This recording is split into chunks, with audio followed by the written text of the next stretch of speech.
This is David Diaz, former WBC lightweight champion of the world, and you're listening to The Grueling Truth. Welcome to The Grueling Truth Weekly Inside Boxing Show. I'm your host, Mike Goodpaster. Right now I want to welcome in my co-host, Jeremiah Preisser. Hello, everybody. I'm very excited to be here. Always excited to be here. I know a few of my friends listened to last week's podcast. I hope they tune in for this one as well. What was their verdict? Was it good, bad, or? No, it was good. No, I received a few messages, and they thought it was solid. They liked it. All right. So we will start off. We had two fights. That one had a surprise ending. The other one was a close, competitive fight, the way we thought it would be. But we'll start off with Rasheed Warren winning the title over Payano. What was your take on that one? My take on it is my prediction was right. I mean, I thought Warren would adjust, and he seemed to do that. Payano, he tried to press, he tried to come forward, but Warren seemed too defensively sound to let Payano land anything hard and clean. He seemed a lot more comfortable in this fight than he did the first time. He seemed really comfortable. I was very impressed with just how with ease he would move around the ring. He didn't seem to sweat any of the power shots that were coming his way. He slipped a lot of them, and even the ones he got hit with, he took the steam off a lot of them. For a second there, I thought the fight was going to end differently because Warren started off really nicely. He's got lightning quick hands. But he started to take the middle rounds off, and I was like, maybe Payano's coming back. But Warren was just saving his energy and trying to close out strong, and that's what he did. I was pretty excited about the win. I personally think Warren can hang with a lot of the best at bantamweight. And if I'm not mistaken, correct me if I'm wrong, but I think Warren is the first Olympian from the last class to win a title. Yeah, I don't even remember who else were Olympians from the last class because, let's face it, amateur boxing sucks anymore, and I lost interest about 1992. I do agree, but, whenever guys come out of amateurs, there's a lot of focus on them regardless. But Gennady came out of that class. Errol Spence came out of that class. He's up for a shot soon. Thomas Williams. I can't remember the cruiserweight guy. I think Jojo Diaz is another guy who came out. So they're all working their way up. Brazil is obviously getting a shot. But I thought you were just talking about Americans, basically. Yeah, I was. Oh, okay. But, yeah, so I think Warren's got a bright future ahead of him. Comes from Cincinnati, which is my neck of the woods, the boxing has always been historically really good in Cincinnati.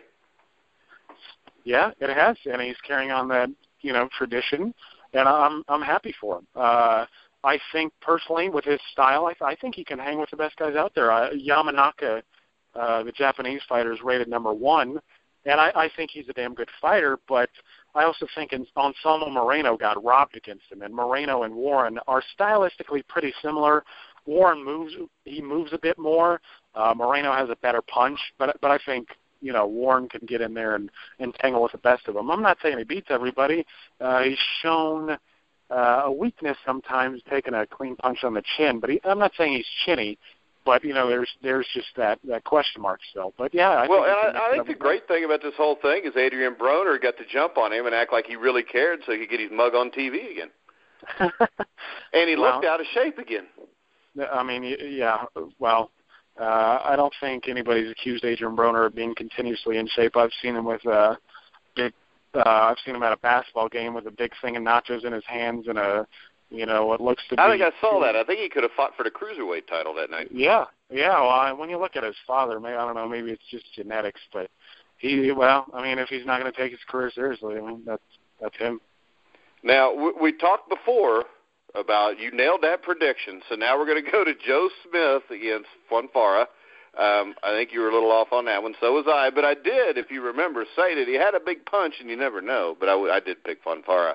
But what was your take on that? The fight definitely, it didn't completely shock me that Smith won the fight, but because Fonfara is a guy that every fight he's in is usually exciting, it's competitive, it's close. He fights to the level of his opponents a lot of times, and I think Joe Smith just surprised him, caught him, and I think Fonfara might have been a little bit overconfident going into the fight. Yeah, I think what also contributed was his high guard. Fonfara likes to come at you with the earmuffs on, and he's got a good chin, and I think he expects that to kind of pull him through sometimes. But he looked like he had Joe Smith reeling a little bit before he ended up getting stopped. I mean, he definitely hurt him earlier in the round. Yeah, and then Smith throws a nice right hook, catches him, and puts him down. I think most of us were surprised. I mean, Smith was a 41-1 underdog. I mean, most of us were just expecting this to be kind of a stay busy fight until the Stevenson fight came around. But Smith, hey, like you said, the guy can punch, and it looked like genuine power. When he hit Fonfara, he felt it. And he got up, and I thought maybe the ref, Fonfara's shown heart in the past. Maybe he could have let it go a little farther, but he was seriously hurting. And, one-round stoppage, hey, we got a new player at 175, and the division's really heating up. Yeah, and we will go on to the fights this week then, which actually there's 3 fights that I'm really looking forward to. But before we get to that, we'll get the undercard of the Anthony Joshua fight where we got Chris Eubank Jr. against Tom Doran, and I know you have some information on Eubank possibly challenging Triple G. Yeah, Tom Loeffler did an interview today, a 40-minute long interview with UCN, the Undisputed Championship Network, where he talked about a lot of things, and hopefully we can get to this later. But apparently, if Chris Eubank Jr. gets past Duran, then he may be next in line for Golovkin. Apparently that is because the Canelo fight doesn't look likely this year. Billy Joe Saunders doesn't seem to want to negotiate. And from my perspective, I think Eubank Jr. gets past, his opponent. Tom he's a European level guy. He's an okay fighter. But it's just progress for Eubank here. It's just experience for him. But what I do like about Eubank getting the fight with Golovkin, granted, he can't get Jacobs, who is slated to fight Sergio Mora in a rematch nobody really cares to see. Again, Saunders doesn't want to negotiate. Canelo doesn't want to negotiate. Probably moved down to 154. He's just struggling to find opponents. And what I like about the fight is I don't think Eubank is prepared for this. But again, what I do like about it is that it will be an introduction for Golovkin into the UK market. And I think if he gets the Saunders fight down the road, it will be bigger and better. And I just like how they're marketing Golovkin. They're marketing him as a world champion. He's fighting in Monaco, he's fighting in New York, he's fighting in California. And I've got some other information that I'll throw out there later. But yeah. Well, don't let me forget that you got information to throw out there later because you know how I am. I'll remind you. But, then we go to the next fight on the undercard, which is very interesting. We got Martin Murray against George Groves. I really like this fight. I mean, I'm a fan of Murray and Groves. They're both world level guys. I mean, they've been in with a lot of good fighters. I mean, a lot of people may forget this, but Groves actually beat James DeGale early in his career. I mean, and DeGale's widely viewed as the top 168-pound guy in the world. The thing I like about this is it's a crossroads fight. They're evenly skilled, and we'll get to see which one turns the corner and makes that path, carves their own path to another title shot. I mean, with all the good names at 168 in Britain, it's inevitable for whoever wins, I think. And, the one thing about the two fighters, though, is their biggest fights have all been losses, at least recently. I mean, you had Groves loses 2 to Carl Froch. You got Badou Jack beats him. Martin Murray just recently lost a split decision to Arthur Abraham. Of course, was knocked out in 11 by Triple G. But, I mean, in his defense, he lasted a lot longer than pretty much anybody else has. Yeah, he's one tough motherfucker. But, if I'm going to go with prediction here, I think Groves being the younger of the two, I think the bigger guy, the more suitable for the division, I think Groves takes a decision here. Murray is tough as nails. Obviously, like you said, he took a pounding for 11 rounds against Golovkin, getting dropped multiple times. But I'm going to go with Groves here. I'm going to go with the younger guy, and I hope it sets up a rematch with DeGale. Well, see, I think I might like Murray here. My only question is with Murray is the beating from Triple G, the tough fight against Arthur Abraham, is it taking anything out of him? I'm going to go with Murray in an upset. Just because, I've seen George Groves fight a lot, and his main fights he's lost. And Badou Jack is a solid fighter. Carl Froch is a great fighter. But I'm going to lean with Martin Murray here. I'll probably regret it, but I'm going to go with Murray and disagree with you. It'll make next week's show a little bit more entertaining anyways. Get to point fingers. Yeah. That brings us to a partial heavyweight title fight, even though Tyson Fury is the champion, between Anthony Joshua and Dominic-Breazele. Any chance Breazele could get him here? Any chance? Yeah, I suppose there's always a chance, but yeah. Breazele has been highly unimpressive. I think they've moved him well. He was getting beat up by Mansour until the injury. I think Breazele is it's just good experience for Joshua. It's odd thinking of a guy who holds a world title as, still needing experience, still young and kind of unconditioned. But I think that's what it is. I think it's a big fight in the UK. They're both getting experience. And I think for Heyman's part, he's cashing out on Breazele a little bit. I think he recognized that Breazele isn't going to get many opportunities like this. In fact, if Breazele keeps fighting, he's going to wind up losing against a fringe contender or top 10 kind of guy. And and then you're going to lose your big payday. Right, exactly. So I think Heyman's just cashing out now. Joshua's, I think he steamrolls Breazele. Again, I haven't been impressed with Breazele at all. Joshua, granted he's 6 with the 1-2. I see him knocking out Breazele in 3-4 rounds. Okay, yeah. My only question about Joshua is he hasn't really faced that. Dylan White's probably still the best competition he's had. After that, maybe Charles Martin. There's not a lot there either to go off of with Joshua. You just kind of go off of what you see, what the eye test is, what that tells you. And he's looked a lot better than Breazele so far in his career. He has, and I'm still undecided about Joshua. He's looked good. Every fight he's won by knockout, and that's impressive. But I'm still on the fence. Is he a Bruno-type prospect or is he a Lennox Lewis-type prospect? I'm still unsure. When he fought White, he was hurt. He looked gassed in the second, third round, eventually got a second win. So, yeah, I'm still on the fence, but either way, Joshua takes it. Yeah, and with English heavyweights, Lennox Lewis is the only one that really turned out to be that great anyway. That is true. For every Lennox Lewis, there's Brian London and guys like that, Henry Cooper. Of course, I shouldn't put Cooper in the same class with London. He was a lot better fighter than London. But that brings us to the main event of the night, I believe. I think it's one of the biggest fights of the year so far. 26-1, 16 KOs, Sean Porter against Keith one-time Thurman, 26-0, 22 knockouts. What's your take on that one? Yeah, I think it's a fight to get excited about, finally. We don't have a lot of these. We haven't had a lot of them in boxing this year. But, I really like it. You really like it. Most people I know really like it. When you have 2 top welterweights, the division's pretty deep. When you have 2 top welterweights going at it, it's something to get excited for. And I think stylistically they clash. There's a nice mesh there. Porter is a strong guy. He used to be a linebacker, from what I understand. So Porter's going to, he's going to come in. He's going to seize the initiative. I see Thurman probably boxing, trying to pot shot Porter as he comes in. I assume that he'll probably try and take a page out of Cal Brook's playbook. How Brook pot shotted him and then would hold him and negate his offense. Yeah. But it's going to be really interesting to see. We saw Thurman for the first time, kind of. I'm not saying he was exposed, but he was hurt by that body shot against Collazo, and I expect Porter to go downstairs.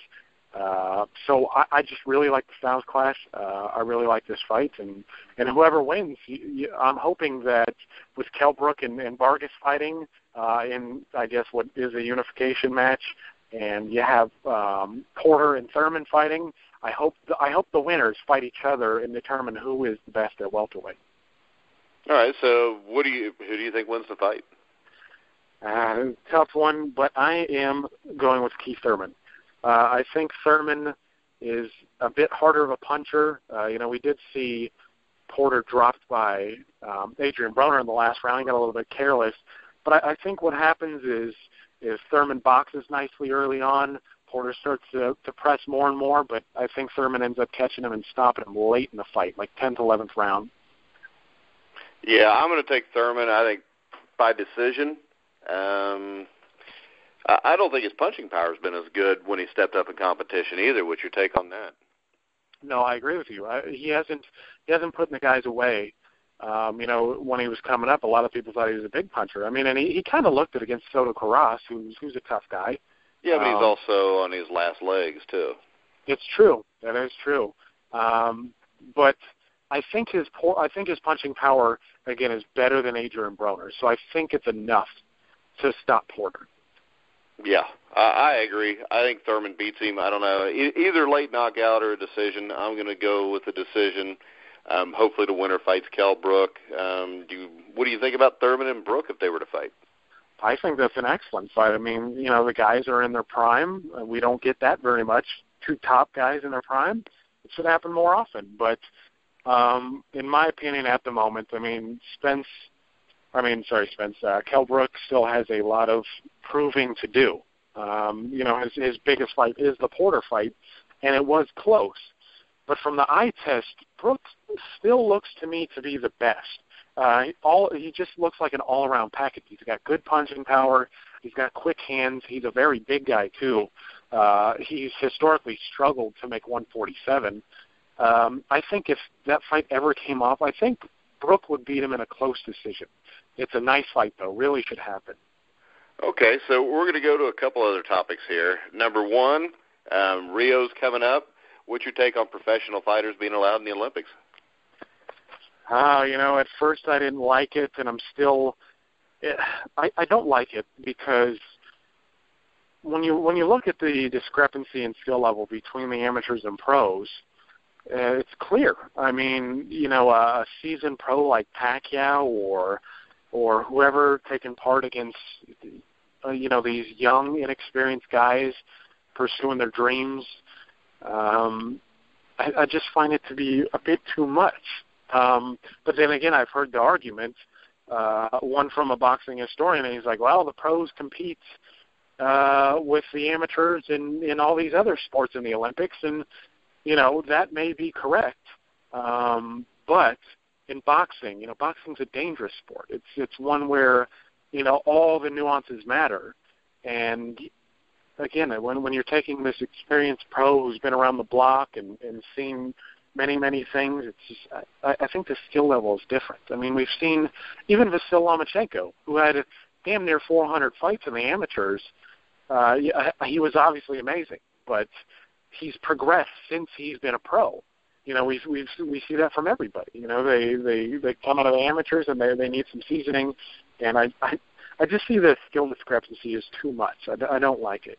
And I think Mexico today announced that they weren't going to send any professionals. Yeah, and the IBF announced recently that any pro who partakes in Rio, they're going to ban them for a year. So that's two of the four sanctioning bodies who are on board with preventing pros from going in.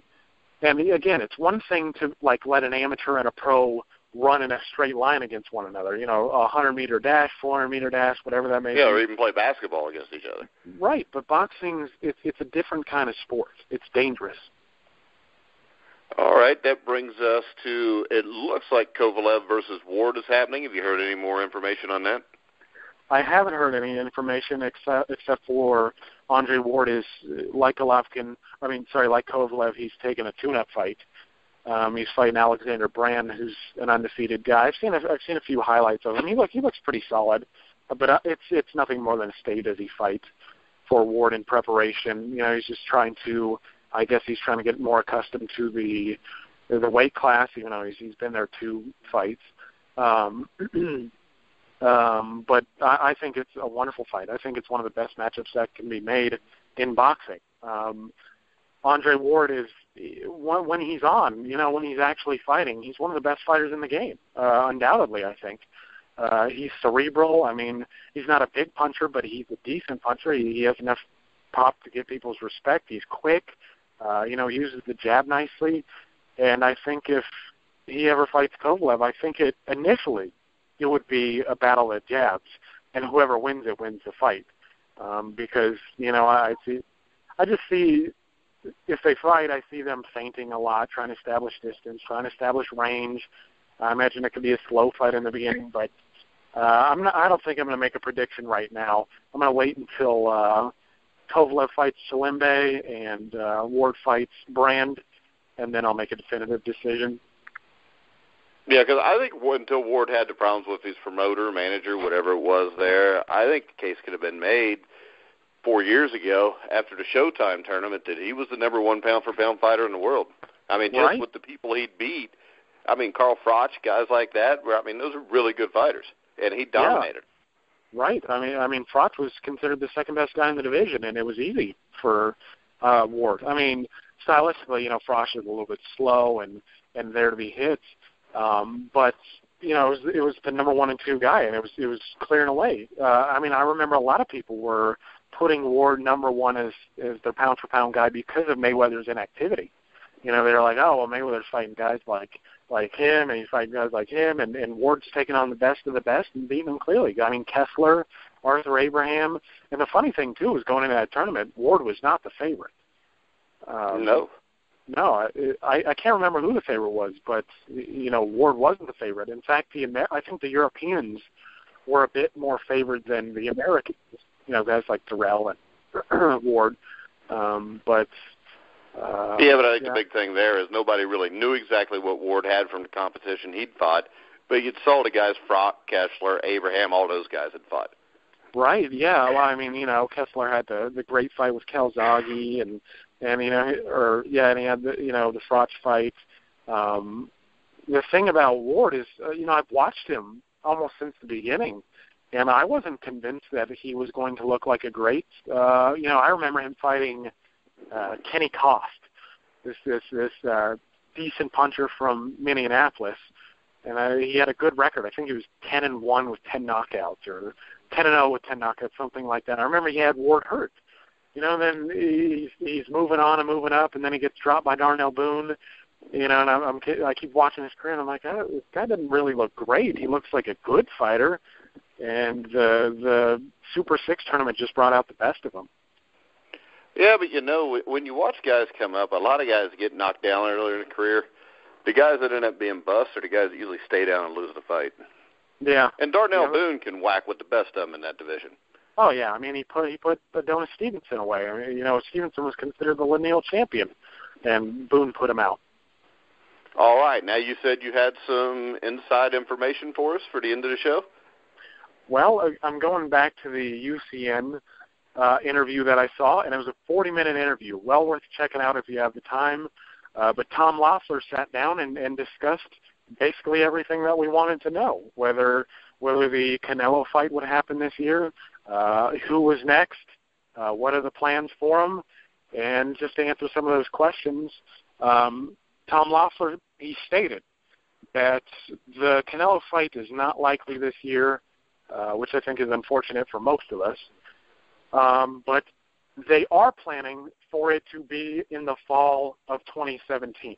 So we assume Mexican Independence Day 2017. That is where the Eubank fight comes in. But, of course, Eubank is not the only guy that they're looking at. They're also looking at a number of other fighters, of which Loeffler did not name. But one thing that I found interesting in the interview was that, granted this Canelo fight is not coming off, Golovkin may go over to the UK to fight Eubank, but there also may be a fight in Golovkin's home country.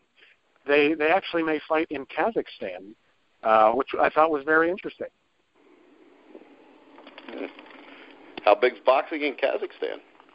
Well, it's not very big, but apparently Golovkin is super popular in that country. They were showing pictures with him. Apparently he's backed. He's being endorsed. I mean, not only by Jordan, not only by Samsung, not only by Apple, but by the second largest construction company in Kazakhstan. And what the plan is, what they were talking about was, Loeffler said that if they fight in Kazakhstan, they plan on fighting in a stadium of about 38,000 people, and he was wholly confident that they could sell the place out. And again, this goes back to what I said earlier, is K2 has done an excellent job with Gennady Golovkin. I mean, a lot of people talk about some of the paydays, and maybe they're a little bit lower than maybe he should be making. And Lafleur also talks about that, about how Golovkin's been willing to take a pay cut, like against Lemieux, for instance, where it was Golovkin's, $8 million, and Lemieux got $5 million. But Golovkin's been able to he'll take those pay cuts to get the best fight. But this is what I love about what K2 has done with Golovkin is he's become and he's also becoming more of an international superstar. I mean, fights in Monaco, maybe a fight in UK, fights in the U.S., on the West Coast and East Coast, possibly in Kazakhstan. He fought early in his career in Germany. I just really like what they're doing with him. When so many people would rather just stay at home and, sit on these comfortable defenses, some of the German guys, I'm looking at you. Golovkin's out there fighting 3-4 times a year, wherever, against whoever. I mean, how can you dislike that? Yeah, and it's what boxing needs, because right now the bell cow was Floyd Mayweather, and I think he's pretty much done. So you need somebody else. There's got to be the one guy, right. Whether it was Muhammad Ali, Sugar Ray Leonard. There needs to be that one guy that when he fights, the whole world stops and watches. Yeah, and I mean, think about it. I mean, it's pretty incredible that they've turned this Central Asian, product into a bona fide superstar. I mean, the guy has lived and speaks a little German. He speaks some English. He speaks a little Spanish.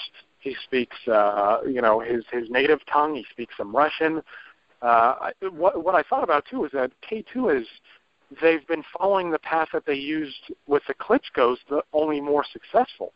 With Vladimir... Well, because he's a more exciting fighter, and he's likable. I mean, the Klitschko's are 6'6", 250-pound monsters to everybody else. Right. And where when you hear Golovkin talk, he doesn't speak the greatest English, but he speaks it pretty good.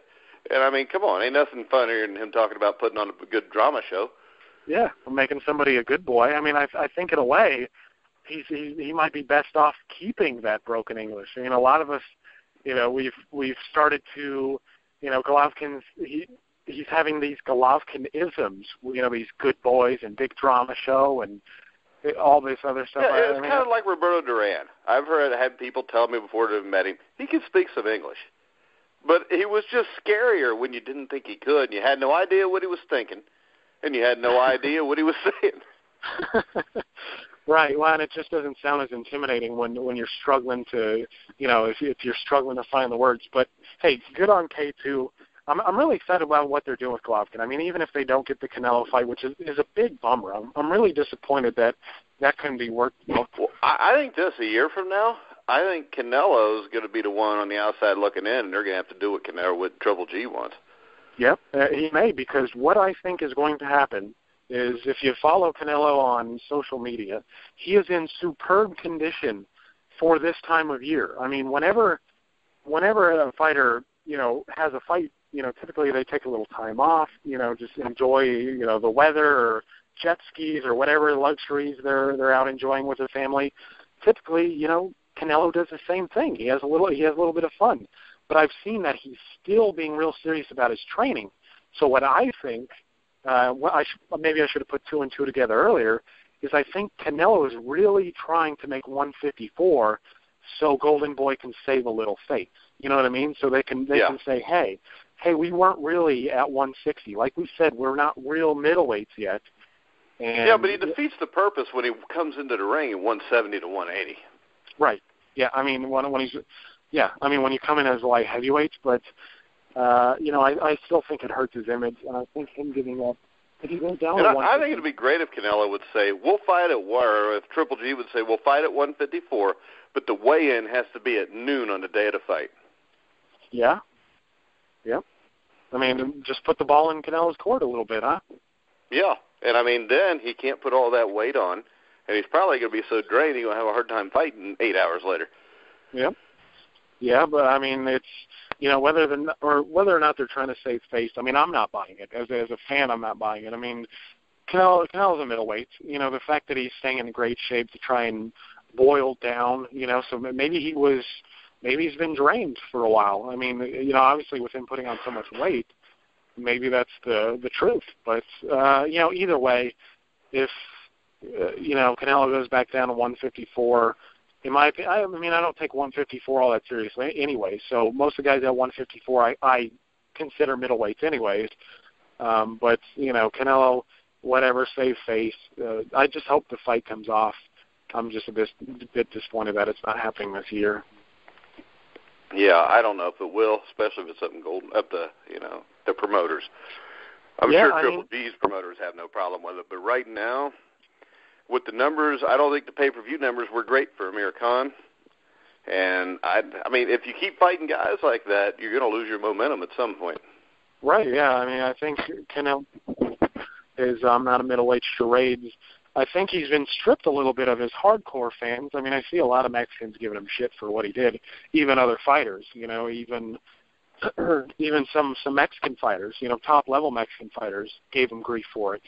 But I think what will happen is I think the fight may be bigger if they fight in fall of 2017. Granted, Golovkin beats up some guys in the UK, maybe he gets Billy Joe Saunders and unifies. Yeah, because it makes the fight bigger over there. Right, yeah. So maybe the fight will be bigger. It's just, Golovkin's a slugger, and you're never sure about when he's going to hit the wall. At 34, 35 years of age, 355. Well, and I think that's why Canelo and them are waiting for the fall of the next year. Oh, yeah, they want him to age a little bit. Kind of like what Sugar Ray Leonard did with Marvin Hagler. Yep. Let's make him wait 3 or 4 years, act like we're going to retire, and then we'll come back and get him when he gets old, and he's slowed down, and my speed will beat him. Yep. I agree. Hopefully not, though. No, hopefully not. Long as Golovkin keeps... No, I was just going to say, so long as Golovkin keeps fighting, 3-4 times a year, I think he'll do pretty well for himself. I think he'll extend his career a bit. He's not one of those guys who, balloons in between fights. And he hasn't been any real wars yet. Well, no, he's just beating the shit out of everybody. Yeah. So, any final words? Nope, that was it. Well, at least we got some great fights to review next week. Let's see, what fights we got coming up? Fury and Klitschko fight, July the 7th? Yeah, I know that's soon. I